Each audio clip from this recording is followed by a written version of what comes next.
to my YouTube channel, Conversations with Carol. I'm so happy to have you back, guys. I am back with a new video, very interesting, very important topic in our day-to-day life. If you have been following me, thank you so much. And if you are new to this channel, feel at home, just go down below this video, hit that subscription button, turn on the post notifications. Be sure not to miss any video that drops on this channel. I have a very important guest today, a person that has battled with mental issues. Guys, English is hard, but yeah, we are going to be talking and sharing ideas, helping you guys know what is mental health, how do you know that you are actually in a poor mental state, how can you improve that, and yeah, I hope you like it. Do not skip anything, guys. Help me get watch time, like it doesn't hurt. Anyway, let us dive right into the video. Our friends, our visitor is here. He is a whole counsel, ladies. Anyway. Hi, Council. Hi. Our viewer out there wants to know, who is this gentleman in front of us? Right. I'm Daula Kenneth Joel. I'm a third-year student of law, so not yet a counsel, but we're getting there. Yeah. So I'm a third-year student of law. I'm at Uganda Matters University, and I've served in various capacities in the university. Should I go into... It is okay, inspire. We are here to inspire them. Okay, so I did serve as the Chief Justice on the Students' Union, what is mostly known as the Guild in other universities. And our year is a pioneer year in the university, that is in the Faculty of Law. So we got the opportunity to start up a law society. And I'm also doing something, we're trying to establish and ensure that people know the Faculty of Law exists in the university. So we're trying to come up with things, and then I'm serving as the president, recently elected. Oh, yeah. Wow. So, congs to me. Yeah, surely, congs. Okay, yeah, that is beautiful, guys. Try to do things in your universities, it also helps you as a person, yeah. So, Kenneth, we are here, or I am here, and I invited you to specifically talk about this topic because you have had an encounter with this specific topic, mental health.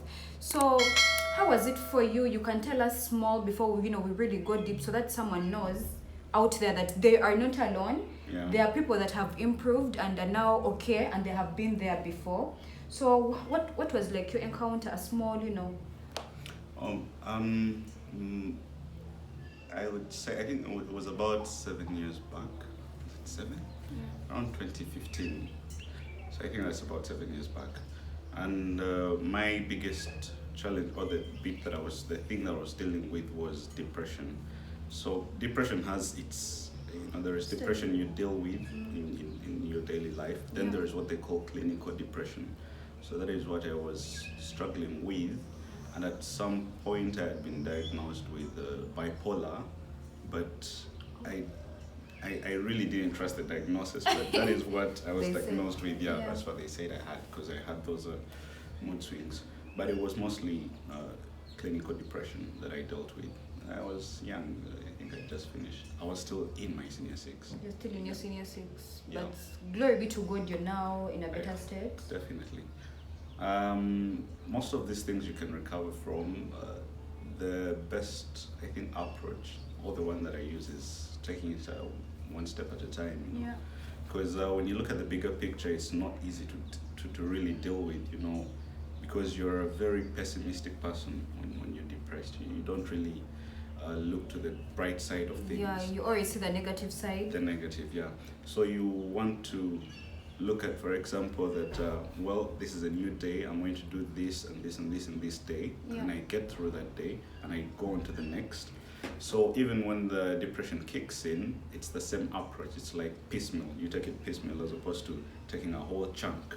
It might be too much to take in low. So that is what I was dealing with. I had a lot of support from the family. Okay, that's good. Yeah. So I think they are a big reason why I was able to go through it. So you will need a lot of the support. Yeah, support from family and friends. Yeah. Our viewer out there wants to know, what is mental health like? What is it basically about? Right. It relates to well-being generally, but well-being of the mind. Yeah. So mental health will affect your social life. It will affect all your other aspects of life, but itself relates to your well-being in the mind. That is how you feel, right? Emotionally, especially. Of course, in a technical sense or a biological sense, it's just what people hate to hear: chemicals in the brain, right? But those chemicals in the brain have a very big consequence. So when people hear someone say it's just chemicals, when you hear from a professional, that is, for example, a doctor, they don't mean to understate what you're going through. Yeah.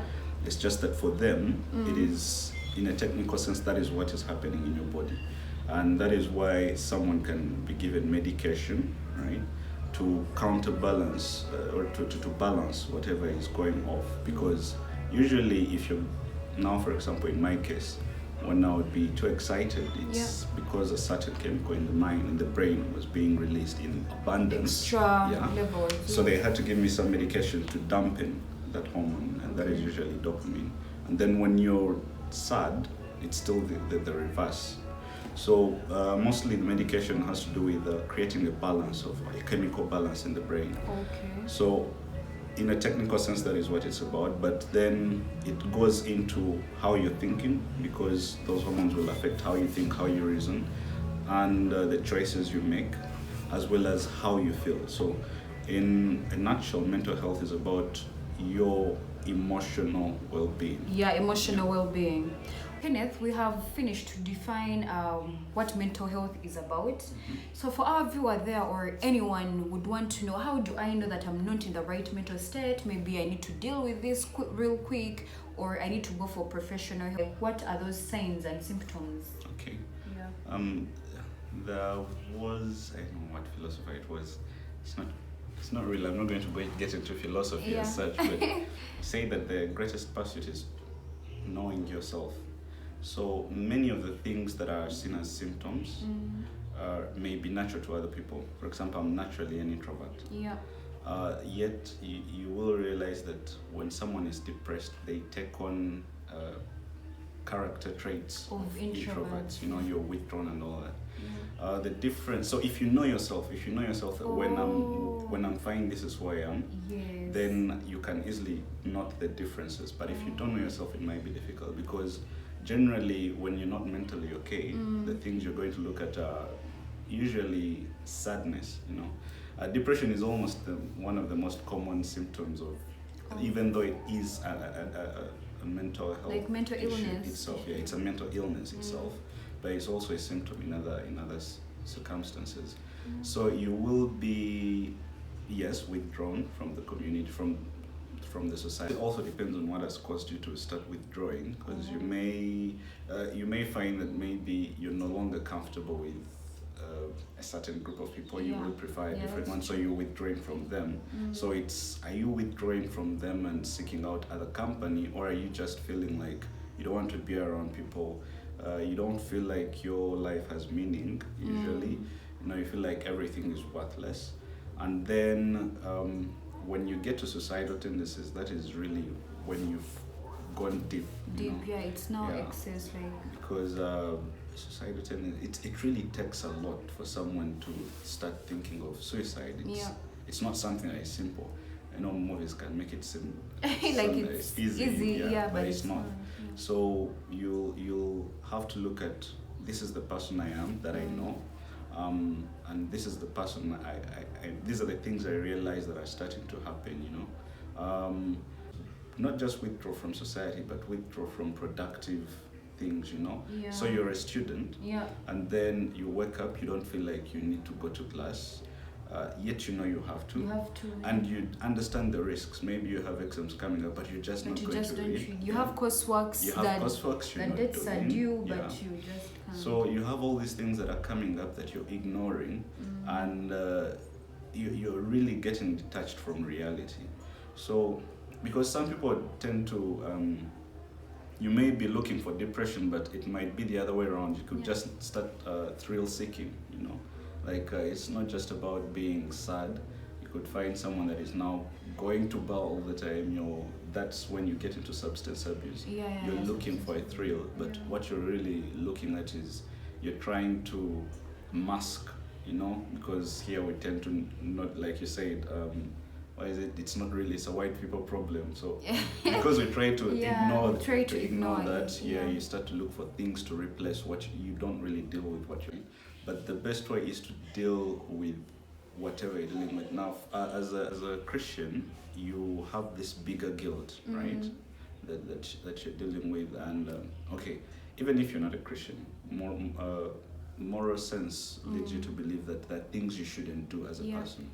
But we human beings always want to justify what we do, right? You've done something wrong, so you try to pretend it was justified. For example, maybe you have a secret, someone's secret, and you share it, and you know it's not right to do that. But then you try to say, well, I was justified in sharing it. You find a way of making yourself feel better, right? But deep down, if you have a conscience, that conscience is going to hold you accountable. You're going to start beating yourself up. It's better to just go, okay, now I've done something wrong. I have to make amends to these people. I have to tell them that whether you intended to or not, you are still sorry. So that's the same approach you take with whatever you're dealing with. You have a challenge, you just face it. You just go through it, and very often you come out the other side much stronger and better. So when you go into this system of using intoxicants to excite yourself, so that you forget the problems, you're not really solving them, and unless you're going to have to live that life for the intoxicated life for the rest of your life, you will at some point have to deal with those problems, and the longer you wait, the harder it becomes. After we have had what would be the signs or symptoms, we now want to see what would be some of the causes of this poor mental health, or things that are going to disturb your mental health. Most times when you've become an adult, there is a lot of life behind you, and usually these things manifest after a while. You may have gone through something as a child. Usually it's traumas that lead to mental health, mental illnesses, sorry. So you would have to look into your past to really understand what is causing the problem. You have to go, what did I go through? What kind of lifestyle did I have? Because in my case, I had to, it's not sudden, it's not by mistake that you get there. It's that there is a cause behind it. And usually that cause is lifestyle, the kind of life you've been living. Now, when you look at, for example, the mass shootings, they usually relate to absence of a father figure in the family. So you need to look at your life and see what was lacking, right? It's not, just your history. It could also be bad company. Bad company. So the way bad company may lead is you've been raised a certain way, you see life a certain way, and then you get to maybe a certain place where you see a certain group of people with whom you'd want to fit, but you don't fit. Now you want to change your lifestyle to adjust. And so that you're like them. That is a lot of stress that you're putting on yourself. You need to accept yourself, be happy with who you are, right? And let these people see the you that you are proud of, right? Then if they don't appreciate that, they're not the people with whom you're supposed to be. Just be yourself at the end of the day, to avoid putting a pressure on yourself to be someone else. This doesn't mean that even when you're in error, you just go, well, that is me. You have to be able to understand that there are certain obligations, standards. In any case, you owe everyone some decency, right? Yeah, true. So you need to be respectful to people and all that. So if you're not respectful, at least change that. But there's this thing that society has put on men. You have to be strong, no matter the case. You can't cry in front of people. You can't express yourself. You have to be the hard worker. You have to be the provider. Whether things are okay or not, I still want to see you, that being pressure. strong and all that. however, men also have emotions, that we get to deal with. We have the same chemical composition. Granted, biologically there are certain differences, in hormones. But at the end of the day, baseline, we all have the same feelings that we have to deal with. And there are many standards that men have to meet, especially achieving, So when we fail to meet those standards, even before someone else tells you you're a failure, it's already ringing in your head. Yeah, you feel like a failure. You see if some of your friends are doing already better, and for you, you're still lagging behind. Yeah. So and then there is this thing, you have to be strong. Usually we go into our rooms, and those that are good at crying do it then. But usually, in my case, I usually have to find a way of letting out, because honestly, it's not easy for all men to cry, but there are different ways. Now, because of that proper, setting, you find men that are being violent. It's an outlet. You can do it. At the end of the day, we need that person to whom we go and say, well, I went through this, and this. For some men, it's other friends. It might not be a girlfriend, it might be I've forgotten what they call it. But a group, like they have their group, they go and they can talk to that person. So, Kenneth, for all of you that is watching there, I hope you are like connecting between the causes, and now we are kind of diving into how we can actually solve this. Yeah. So I hope you're able to flow within the conversation. Yeah, because I tend to have a challenge of heading. We're dealing with this heading, and then I just mix them up. But that is what you need. You really need a support structure. It's what helps in mental health scenarios. I think also self-care is also important. Like self-care in a way of try to spend time on things like massage, go for steam, go to the salon, like try to do things that are going to make you feel better even physically. I think it's always good. It goes back to knowing yourself. If you know what cools you off, you should do that more often. And I think also Christians, prayer. So I think sometimes prayer helps. Not even I think. For me, prayer helps. Yeah, it really helps. For the non-believers, I don't know, that is where you go to those other social structures. When we are dealing with this issue, for the part of like how we deal solutions and how to improve our mental state, I think it also depends on to what level has it come to, because there is that level whereby you cannot deal with it on your own or with your friends, and you need to seek for a counselor, you need to go for medical attention and all that. So you go to a mental health expert, usually psychiatrists or psychiatrists. Okay. So you need that help. Okay. Guys, this was a whole lecture. It was like a whole lecture, and I have my notes. I have been adding on my notes that you guys didn't see. But anyway, Kenneth, on behalf of our viewers and on my behalf, I'm really so happy that you have been able to share with us all that. It was so, should I say, touching? Guys, I don't know English. Like, it was so, okay, we benefited a lot. And guys, use the comment section. You can thank Kenneth for the lecture. You can say anything in the description so that we know did you get anything. And one thing I think, one thing they should know is we cannot finish it all. Definitely. We can't finish it all. It is a lot to do with mental health. Make your research, Google, go to people that have dealt with these things before, and you will be better with time. So what is your bye-bye word to the people as we are closing? Right. One thing I should recommend to everyone is try to understand who you are. If you don't know that yet, that should be your next 2022 is really, I was going to say 2022 resolution. You already have. Know yourself, but you really have many already. But at least let it be your June resolution. By the end of the month, you should know what works for you. You should know what doesn't.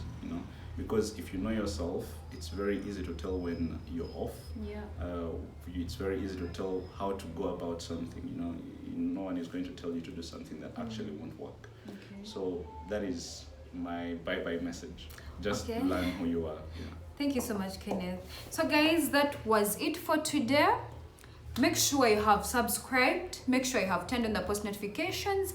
Make sure you have given this video a thumbs up. Don't forget to follow me on Instagram, Mumbeja Caro, Twitter, Mumbeja Caro, Snapchat, Mumbeja20, TikTok. I'll share TikTok later. Till next time, I love you guys. Bye.